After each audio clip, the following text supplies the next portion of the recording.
بسم اللہ الرحمن الرحیم، السلام علیکم۔ یہ آپ کا اپنا ڈیجیٹل پلیٹ فارم ہے، میں طارق متین ہوں۔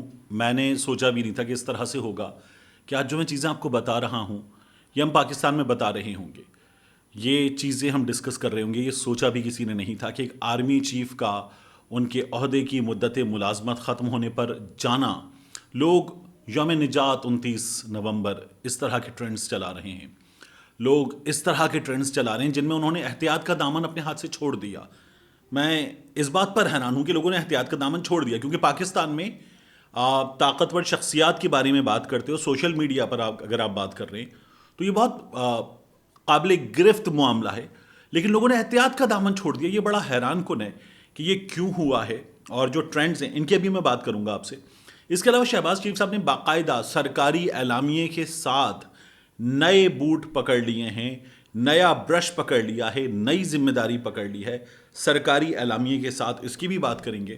اور عمران خان صاحب کے معاملے میں عمران خان صاحب کے مخالفین ایسے پھنسے ہیں کہ ایسا کوئی نہیں پھنسا، کبھی نہیں پھنسا، یہ بھی میں آپ کو بتاؤں گا۔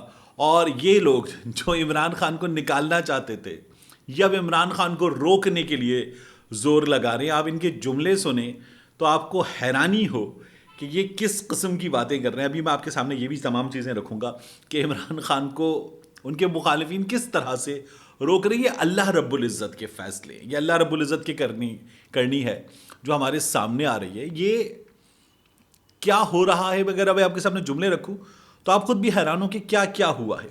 لیکن پہلے دیکھیے، یہ شعر تک آج ٹویٹر پہ استعمال ہوا کہ یہ وقت کس کی رعونت پہ خاک ڈال گیا، یہ کون بول رہا تھا خدا کے لہجے میں۔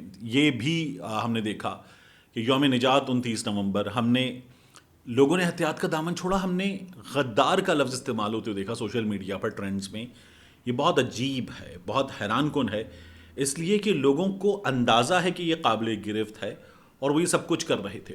اب میں کل کا انتظار کر رہا ہوں، اگلے 1-2 دن کا میں انتظار کر رہا ہوں کہ جب مجھے پتہ چلے کہ اس پر ہوتا کیا ہے، کیونکہ میں نے آپ سے عرض کیا کہ ادارہ بڑا حساس ہے اپنے چیفز کے معاملے میں۔ جب جسٹس وقار سیٹھ والا فیصلہ آیا تھا تب بھی ہم نے دیکھا کہ ادارے نے ظاہر کیا باقاعدہ اعلانیہ کہ وہ کتنا حساس ہے اپنے چیف کے معاملے میں۔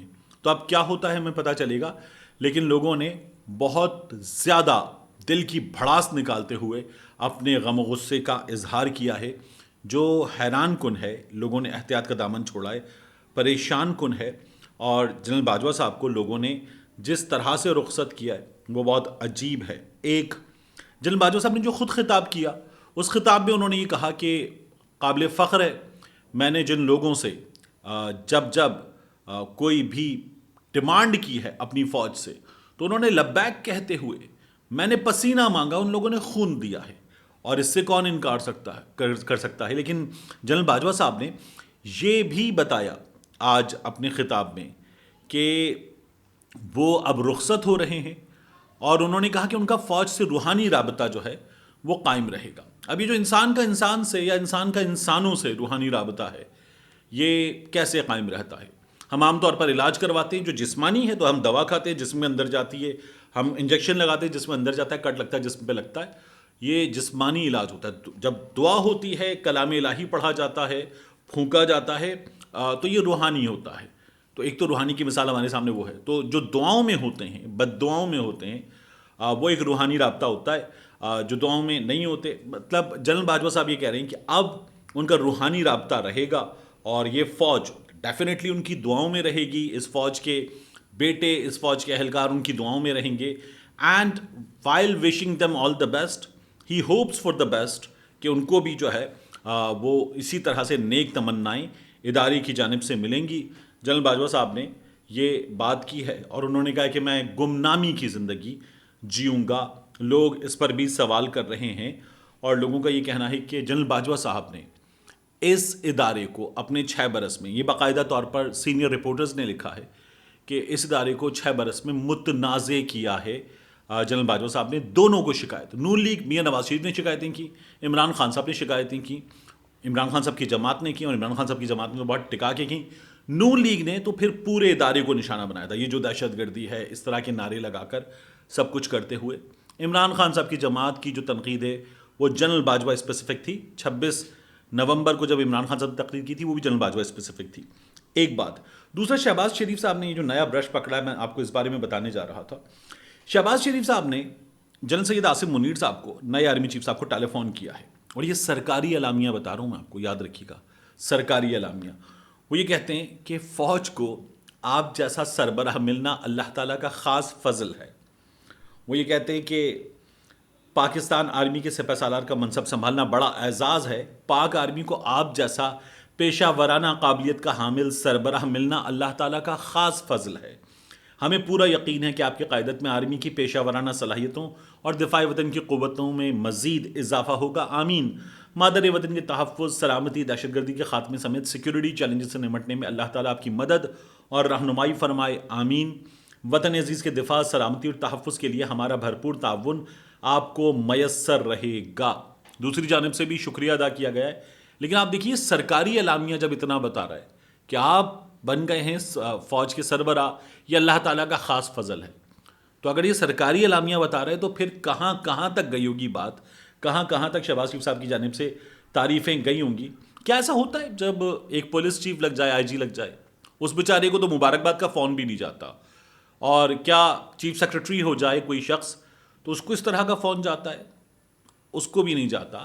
یہ تمام افراد اپنے اپنے ڈومین میں بہترین کام کرتے ہیں, بٹ یہ جو اعزاز ہے یہ آرمی چیف کے حصے میں آتا ہے اور یہ عاصم منیر صاحب کے حصے میں آیا. اللہ تعالیٰ کامیاب کرے, آمین. اس کے علاوہ میں آپ کو بتاؤں کہ عمران خان صاحب کو روکنے کے لیے آپ دیکھیے کہ آج عطا تارڑ صاحب پریس کانفرنس کر رہے تھے, ان کے ساتھ حسن مرتضیٰ صاحب پریس کانفرنس کر رہے تھے, حمزہ شہباز سے ملے تھے. یہ لوگ کہہ رہے تھے عوام کے مینڈیٹ کا عوام کے مینڈیٹ کا احترام کریں, اسمبلی کو مدت پوری کرنے دیں, ہم عمران خان کو اسمبلی نہیں توڑنے دیں گے, یہ عوام کی نمائندہ اسمبلی ہے, اس کو نہیں توڑا جا سکتا. یہ لوگ اس طرح کی باتیں کر رہے ہیں. کیوں؟ کیونکہ دیکھیے بڑے مزیدار انداز میں یہ لوگ پھنس چکے ہیں. عمران خان اسمبلی توڑ دیتا ہے تو یہ لوگ پھنس گئے. اس اسمبلی کے نئے انتخابات ہوں گے, یعنی 371-72 کا یہ ایوان, پھر اس کے بعد 140+ کا خیبر پختونخوا کا ایوان, 500+ سیٹوں کا انتخاب الگ ہو, اور پھر عام انتخابات 2 صوبوں کے اور باقی قومی اسمبلی کے, پورے پاکستان کے قومی اسمبلی کے انتخابات الگ ہوں. یہ ایک الگ مسئلہ ہے. تو یہ ممکن ہے یا نہیں, یہ ایک الگ مسئلہ ہے.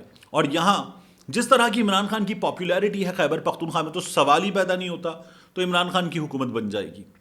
یہاں پنجاب میں بھی عمران خان کی حکومت بننے کے چانسز سب سے زیادہ ہیں, یہ تمام سرویز بتا رہے ہیں. تو ہوگا کیا کہ عمران خان کو روکتے ہیں تو پھر عمران خان کی حکومت چلتی ہے. پنجاب میں سب سے بڑے صوبے میں یہ مصیبت ہے. عمران خان اسمبلی توڑ دیتا ہے تو پنجاب میں انتخابات ہو یا پورے پاکستان میں انتخابات ہوں, عمران خان اقتدار میں آ رہا ہے, یہ تمام سرویز بتا رہے ہیں یہ مصیبت ہے.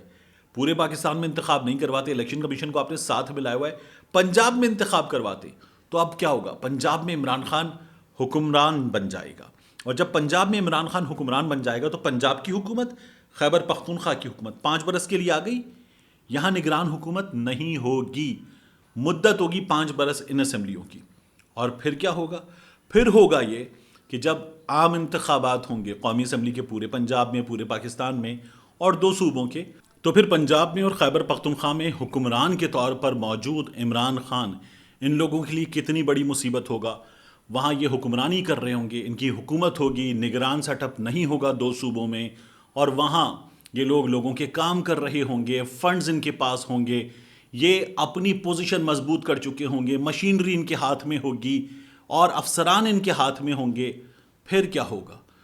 تو تیسری مصیبت, میاں صاحب کچھ کر لیں, اس وقت عمران خان نے ان کو بڑی بری طرح سے پھنسایا ہوا ہے. یہ کچھ بھی نہیں کر پا رہے, پھڑک رہے ہیں, نکل بھی نہیں پا رہے ہیں. اتنی مصیبت میں عمران خان کو خود روک رہے ہیں کہ مت جا اسمبلی سے, مت جا, اسمبلی چلنے دے. یہ ان لوگوں کی اس وقت کی حالت. اس کے علاوہ میں جاتے تھے آپ کو بتاؤں, جنرل امجد شعیب صاحب نے جنرل عاصم منیر صاحب کو یہ مشورہ دیا ہے, ان سے مطالبہ کیا ہے کہ انہیں جنرل باجوہ کی جانب سے جو GHQ میں اور ISI میں ٹیم ہے اسے تبدیل کرنا ہوگا, اپنی نئی ٹیم سے کام کروانا ہوگا, تب جا کے عوام میں ادارے کا ٹرسٹ بحال ہوگا, ورنہ یہ نہیں ہو پائے گا جنرل امجد شعیب صاحب کے مطابق. ملتے ہیں انشاءاللہ آپ سے اگلی ویڈیو میں.